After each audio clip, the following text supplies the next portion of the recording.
அல்ஹம்துலில்லாஹி ரப்பில் ஆலமீன் நஹ்மதுஹு நுஸல்லி அலா ரசூலில் கரீம். ஒரு தடவை பெருமானார் ஸல்லல்லாஹு அலைஹி வஸல்லம் தம்முடைய தேவைக்காண்டி ஒரு தோட்டத்துக்குள்ள நுழைஞ்சாங்க. அங்க ஒரு ஒட்டகம் இருந்துச்சு. அது நபி ஸல்லல்லாஹு அலைஹி வஸல்லம் அவர்களை பார்த்ததோடு கண்ணீர் விட்டு அழ ஆரம்பிச்சிருச்சு. பெருமானார் ஸல்லல்லாஹு அலைஹி வஸல்லம் அந்த ஒட்டகத்துக்கு பக்கத்துல போய் அதனுடைய காதுடைய அருகத்துல போய் பரிவோடு தடவி கொடுத்தாங்க.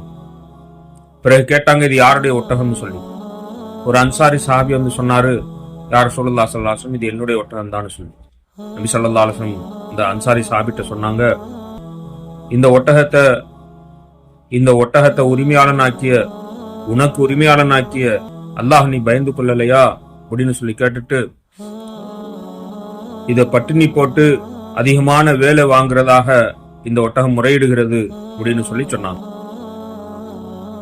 இன்னைக்கு அல்லாஹ்வியார்களே, நாம் விலங்கினங்களிடம் கூட எந்த அளவு பரிவோடும் இரக்கத்தோடும் நடந்து கொள்ள வேண்டும் என்பதை பெருமானார் ஸல்லல்லாஹு அலைஹி வஸல்லம் நமக்கு பாடமாக்கி சொல்லியிருக்காங்க.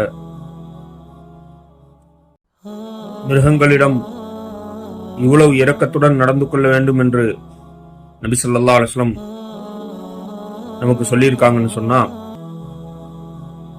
ஆக உயர்ந்த சிறந்த படைப்பினமாகிய மனிதர்களிடத்துல எந்த அளவு இரக்கத்தோடும் பரிவோடும் நடந்து கொள்ள வேண்டும்ங்கிறத நாம கொஞ்சம் சிந்திச்சு பார்க்கணும். பெண்ணிமிக்க அல்லாஹ்வியார்களே, பெருமானார் ஸல்லல்லாஹு அலைஹி வஸல்லம் அவர்கள் ரஹ்மத்துல் லில் ஆலமீன், முழு உலகத்துக்கும் அருட்கொடையாக அனுப்பப்பட்டிருந்தாங்க. நபியினுடைய உம்மத்தினராக நாம இருக்கோம். நபியினுடைய சாயல்கள்ல நம்முடைய வாழ்க்கை இருந்துச்சுன்னு சொன்னா, அல்லாஹ் சுப்ஹானஹு வ தஆலா ரஹ்மத்துகளையும் பரக்கத்துகளையும் அல்லாஹுடைய உதவிகளையும் நமக்கு இறக்கி அருள் புரியக்கூடியவனாக இருக்கிறான்.